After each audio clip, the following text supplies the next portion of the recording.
বন্ধুরা, প্রতিদিনের মতো দুপুর ঠিক দুটোয় আবারও আমি আপনাদের সামনে আরও একটি রেসিপি নিয়ে হাজির হয়েছি। আর আজকের রেসিপি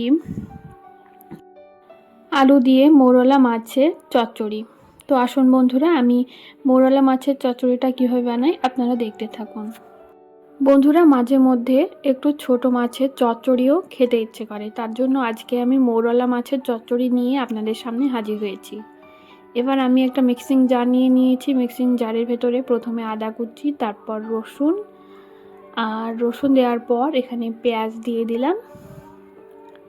পেঁয়াজ দেওয়ার পর 3-4টে মতো কাঁচা লঙ্কা দিয়ে দিলাম। আর কাঁচা লঙ্কা দেওয়ার পর একটু কালো সর্ষেও নিয়ে নিলাম। আর সর্ষে বাটা দিয়ে মাছের চচ্চড়ি খেতে বেশ ভালোই লাগে।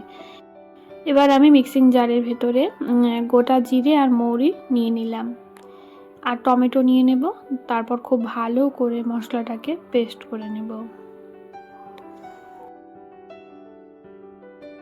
বন্ধুরা, আপনাদের যাদের মিক্সি নেই তারা শিলেও বেটে নিতে পারেন। এবার একটু জল দিয়ে খুব ভালো করে মশলাগুলোকে পেস্ট করে নেব।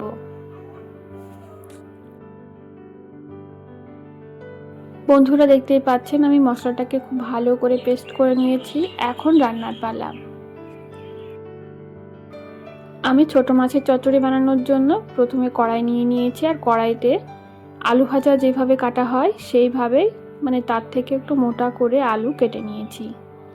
এখানে আমি আলু 3টে মতো নিয়ে নিলাম।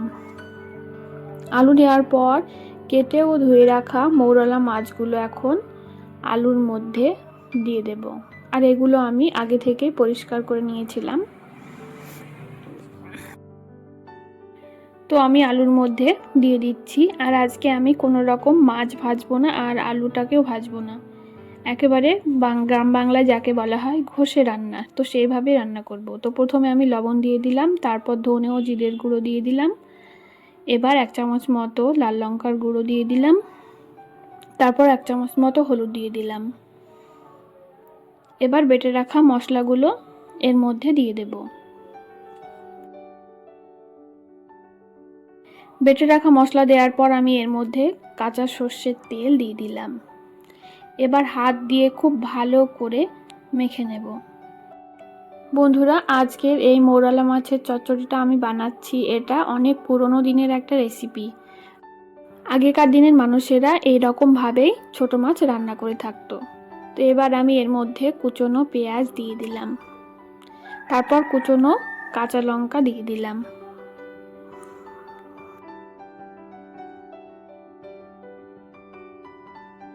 বন্ধুরা, এদিকে আমি মাছগুলো মাখিয়ে নিতে থাকি, আর ততক্ষণ আপনারা ভিডিওটি স্কিপ না করে ভিডিওটি শেষ পর্যন্ত দেখতে থাকুন।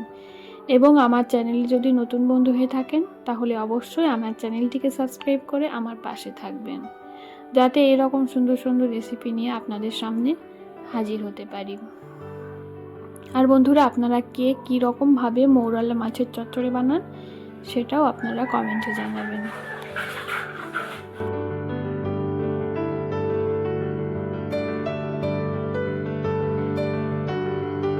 আমি খুব ভালো করে মাছগুলোকে মাখিয়ে নিয়েছি। এখন এর মধ্যে একটু জল দিয়ে দিলাম। জল দেওয়ার পর আবারও একটু নাড়াচাড়া করে নেব। এবার উনুনের ওপর কড়াইটা বসিয়ে দেব। আর খুব বেশি সময় ধরে রান্না করার কোনো প্রয়োজন নেই। মাত্র 10 মিনিটে আপনারা এই রেসিপিটা বানিয়ে ফেলতে পারবেন।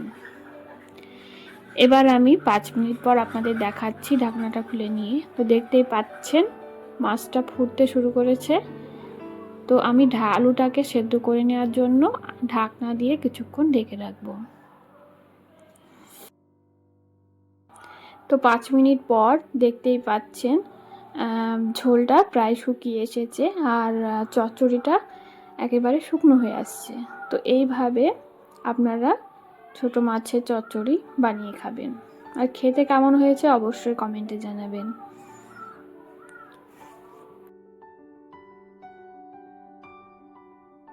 বন্ধুরা, আমার মৌরলা মাছের চচ্চড়িটা প্রায় হয়ে এসেছে, কিন্তু এতে একটু লবণ কম, তার জন্য আমি আরও একটু লবণ এর মধ্যে দিয়ে দিলাম। আপনারা আপনাদের স্বাদ বুঝে লবণটা দিয়ে দেবেন। লবণ দেওয়ার পর আবারও একটু নাড়াচাড়া করে নিচ্ছি, যাতে লবণটা খুব ভালোভাবে মিশে যায়।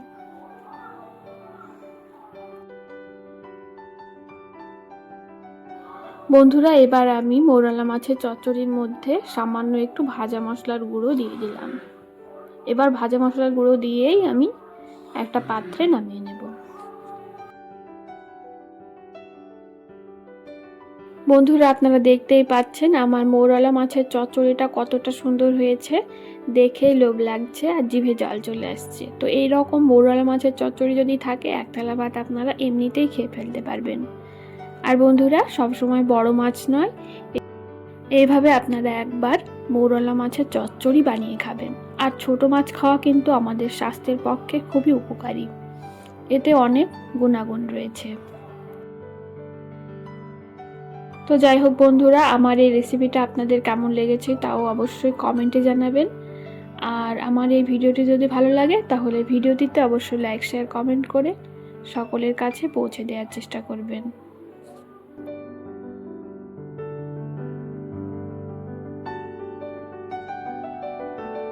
আর এই যে বন্ধুরা, আলুটা সেদ্ধ হয়েছে কিনা সেটা আপনাদের দেখিয়ে দিচ্ছি। তো দেখতেই পাচ্ছেন আলুটা কতটা সুন্দর হয়ে সেদ্ধ হয়ে গেছে। তো আজকের মতো আমরা এখানেই বিদায় নিচ্ছি। দেখা হচ্ছে আগামীকাল অন্য কোনো একটা রেসিপিতে। ততক্ষণ আপনারা ভালো থাকবেন, সুস্থ থাকবেন। ধন্যবাদ।